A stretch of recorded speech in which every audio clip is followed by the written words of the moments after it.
മണിപ്പൂരിലെ മരണം മനുഷ്യരുടേത്, മൗനം രാഷ്ട്രീയത്തിൻ്റെത്.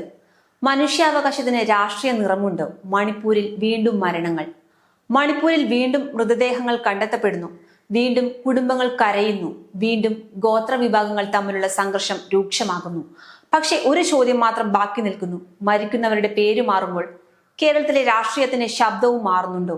മണിപ്പൂരിൽ കുക്കി മേത്തെ സംഘർഷം പൊട്ടിപ്പുറപ്പെട്ടപ്പോൾ കേരളത്തിൽ വലിയ പ്രതിഷേധങ്ങളായിരുന്നു.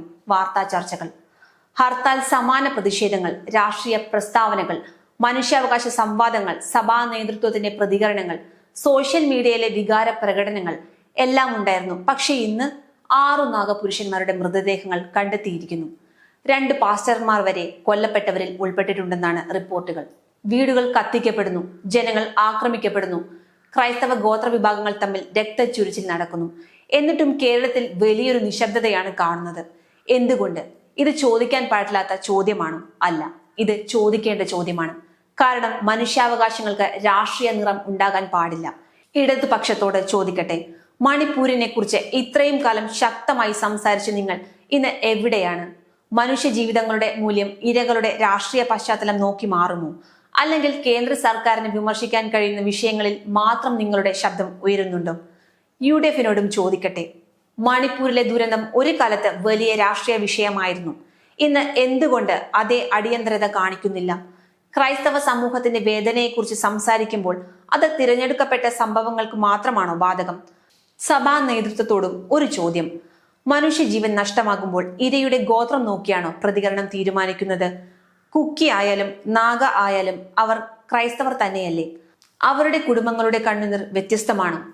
മാധ്യമങ്ങളോടും ചോദിക്കേണ്ടതുണ്ട്.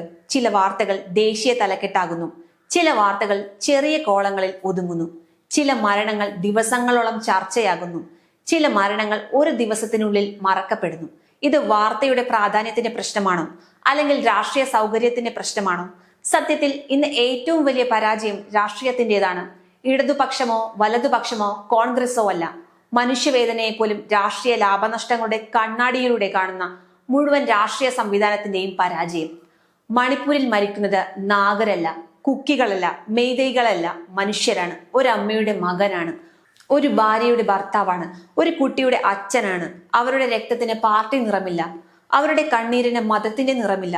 അതുകൊണ്ട് തന്നെ ഒരു മരണത്തിൽ നമ്മൾ പ്രതിഷേധിക്കുന്നുവെങ്കിൽ എല്ലാ മരണങ്ങളിലും പ്രതിഷേധിക്കണം. ഒരു അനീതിക്കെതിരെ ശബ്ദമുയർത്തുന്നുവെങ്കിൽ എല്ലാ അനീതികൾക്കും എതിരെ ശബ്ദമുയർത്തണം. അല്ലാത്ത പക്ഷം മനുഷ്യാവകാശം എന്ന വാക്ക് വെറും രാഷ്ട്രീയ ആയുധമായി മാറും. മനുഷ്യ ജീവിതങ്ങളുടെ മൂല്യം സാഹചര്യങ്ങൾക്കനുസരിച്ച് മാറുന്നില്ല. മാറുന്നത് നമ്മുടെ രാഷ്ട്രീയം മാത്രമാണ്. അതാണ് ഇന്ന് മണിപ്പൂർ കേരളത്തോട് ചോദിക്കുന്ന ഏറ്റവും വലിയ ചോദ്യം.